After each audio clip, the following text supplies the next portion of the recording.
નમસ્કાર મિત્રો, જામનગરમાં ગઈકાલે ગોપાલ ઇટાલિયા ત્યાં સભા કરવા પહોંચ્યા હતા. જામનગરથી 40 કિલોમીટર દૂર કાંકરેજ ગામ છે, ત્યાં આ સભાનું આયોજન કરવામાં આવ્યું હતું અને ત્યાં આમ આદમી પાર્ટીએ જોવા જઈએ તો ભારતીય જનતા પાર્ટીમાંથી એક વ્યક્તિ લઈ એ એરિયામાં, એ વિસ્તારમાં ખૂબ મોટું ગાબડું પાડ્યું છે.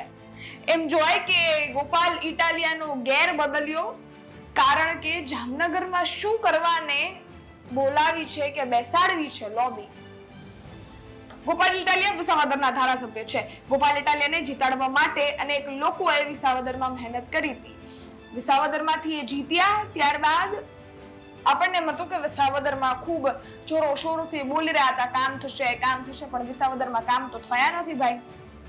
વિસાવદરમાં હજી પણ અનેક સ્થાનિક પ્રશ્નો છે અને લોકો છે રોષે ભરાયા છે. લોકો પાસે અનેક સવાલો પણ છે કે વિસાવદરના કામ પૂર્ણ કેમ નથી થતા.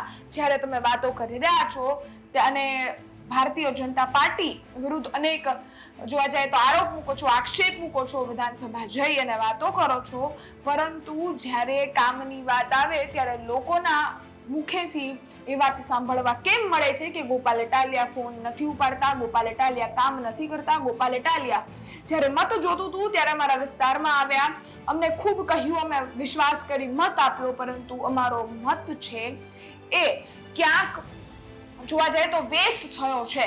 આવી પરિસ્થિતિનું નિર્માણ વિસાવદરમાં થયું છે. આવનારા સમયમાં એ પણ યાદ છે કે 2027 વિધાનસભાની ચૂંટણી આવી રહી છે, એટલે વિસાવદર પણ એક બેઠક છે જ. એટલે ગોપાલ ઇટાલિયાને કહેવાનું એટલું કે ત્યાં પણ થોડુંક ધ્યાન રાખો.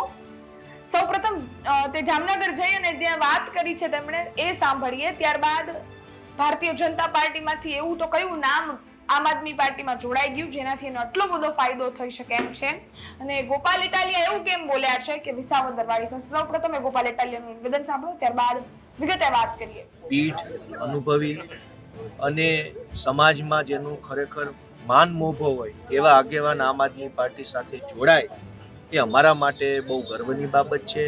હું એમનું સ્વાગત કરું છું. પાર્ટીમાં આખી ટીમનું તમામ કાર્યકર્તા એમની સાથે જે આવ્યા છે એમનું સ્વાગત છે અને એમનો આભાર વ્યક્ત કરું છું કે એમણે ખરા સમયે સારો નિર્ણય કર્યો છે. રાજનીતિની જે પ્રમાણે દશા થઈ છે અત્યારે કે ચારો તરફ ગુંડાઓ, બદમાશો, તોડબાજો, કટકી કરનારાઓ, ભ્રષ્ટાચારીઓ, સમાજની અંદર ડર ફેલાવનારા લોકો રાજનીતિના ઊંચા હોદ્દા પર પહોંચી ગયા. ગ્રામ પંચાયતથી લઈ અને વિધાનસભાઓ સુધી સમાજને નડતરરૂપ થતા હોય એવા માણસોનો દબદબો વધ્યો છે. ત્યારે સારા માણસો બધા જ એક જગ્યાએ ભેગા થાય, એક રાજકીય પ્લેટફોર્મ પર આવે, એ સમયની માંગ છે.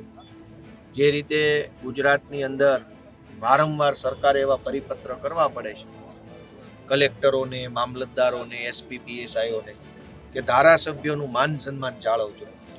દર 6 મહિને મુખ્યમંત્રી આવો પરિપત્ર બહાર પાડે છે. એનો અર્થ એ થયો કે ગુજરાતમાં ભાજપના રાજમાં ધારાસભ્યોનું પણ મામલતદાર પાસે કાંઈ ઉપજતું નથી.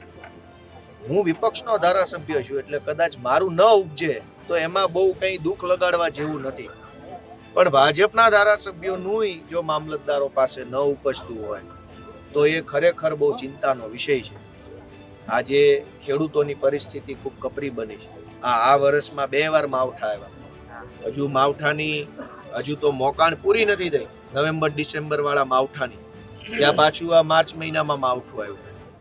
એટલે કુદરત પણ અત્યારે ખેડૂતોને ખૂબ નુકસાન પહોંચે એવા પ્રકારે કામ કરી રહી. ત્યારે આપણે આશા રાખીએ કે આ ચૂંટણીની અંદર ખેડૂતોની સરકાર બને. તાલુકાઓ, જિલ્લાઓ, નગરપાલિકાઓ, મહાનગરપાલિકામાં ખેડૂત સમર્થક સરકાર બને અને એ સરકાર ખેડૂતો માટે આગળ વધે એવી આશા રાખીએ છીએ. ફરી એક વખત કાલાવાડની જનતાને વિશેષ આભાર, કેમ કે કેશુબાપા પટેલ એ અહીંથી ધારાસભ્ય હતા અને પછી વિસાવદરથી પણ હતા.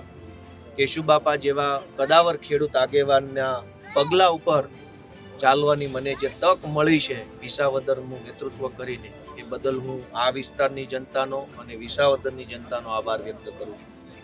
ગોપાલભાઈ, નાનજીભાઈને આવવાથી આમ આદમી પાર્ટીને કેટલો ફાયદો થશે?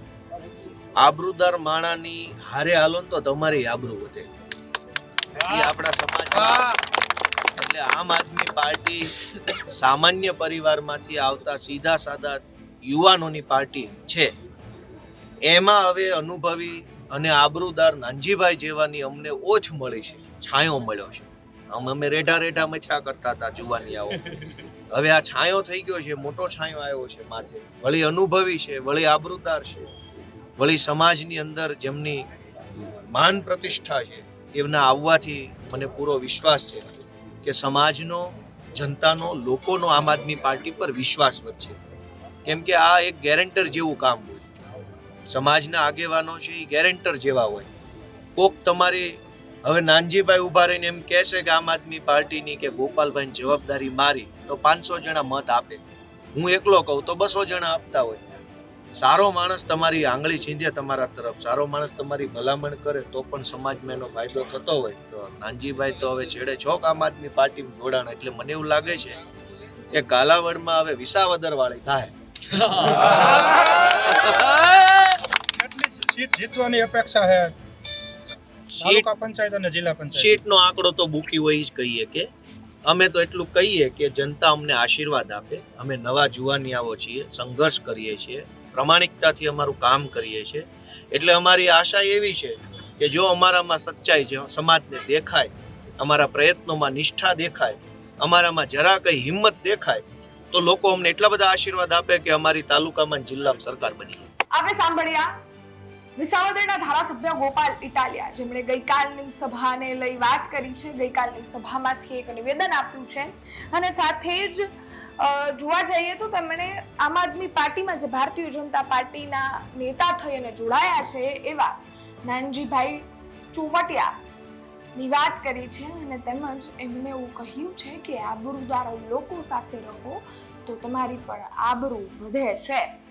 આ કોને સંદેશો મોકલવાના ઈચ્છી રહ્યા હતા?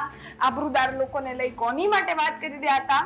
આ તો સવાલ છે જ. અને ત્યાં એવી પણ વાત કરી છે કે હવે લાગે છે જામનગરમાં પણ વિસાવદર વાળી થશે, પરંતુ વિસાવદરમાં જેટલા સ્થાનિક પ્રશ્નો છે એટલા શું તમારે જામનગરમાં પણ ઊભા કરવા છે? જામનગરમાં તો છે જ, પરંતુ તમારે વિસાવદરમાં બી છે. લોકો તમારી સામે પણ રોષે ભરાયા છે, તો વિસાવદર વાળી શેની થાય? અને બીજી વાત, વોટને લઈને તમે વાત કરી છે કે નાનજીભાઈ સામાજિક રીતે પણ ખૂબ મજબૂત છે અને જો એના સમાજમાં વાત કરીએ તો 500 વોટ આવે ને હું વાત કરું તો 200 જ વોટ આવે. તમે આવી પણ ત્યાં વાત કરી છે. વોટની વાત જ છે કે લોકો તમારી ઉપર વિશ્વાસ કરી વોટ આપે છે તમને. સાહેબ તો કામ તો કરો, કામ તો બતાવો. તમારા વિસ્તારના લોકો તમારાથી રોષે ભરાયા છે અને તમે જામનગરમાં જઈને વિસાવદરવાડી કરવાની વાત કરી રહ્યા છો. પહેલા વિસાવદરના પ્રશ્નોનું તો નિરાકરણ લાવો. અને તમે છેલ્લા 4 વર્ષથી વિધાનસભાની બેઠક વિસાવદરમાં બેઠા છો, તો વિસાવદરમાં કઈ એવી વસ્તુઓ થઈ છે જેનાથી લોકો આટલા રોષે ભરાયા છે?